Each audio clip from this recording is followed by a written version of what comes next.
ദേവമനുഷ്യന്റെ സ്നേഹഗീത അധ്യായം 100. ഈശോ തന്റെ പിതൃ സഹോദരൻ അൽഫേയൂസിന്റെ വീട്ടിൽ, പിന്നീട് സ്വന്തം ഭവനത്തിൽ. ഈശോ തന്റെ ശിഷ്യരോടൊത്ത് ഗലീലിയായിലെ മനോഹരമായ കുന്നുകളിലാണ്. സൂര്യാസ്തമയം അടുത്തു. എങ്കിലും സൂര്യൻ ആകാശത്തിൽ ഉയർന്നു തന്നെ നിൽക്കുന്നു. വെയില് കൊള്ളാതിരിക്കാൻ അവർ മരങ്ങളുടെ തണലിലൂടെയാണ് നടക്കുന്നത്. ഒലിവുമരങ്ങൾ. ആ അതിര് കഴിയുമ്പോൾ നസ്രസാണ്. ഈശോ പറയുന്നു, നമ്മൾ വേഗം അവിടെ എത്തും.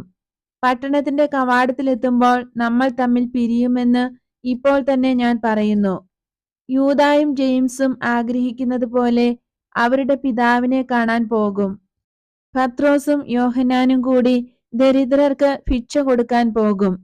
വെള്ളം കോരുന്ന ഉറവയുടെ സമീപം ഭിക്ഷുക്കൾ തീർച്ചയായും കാണും.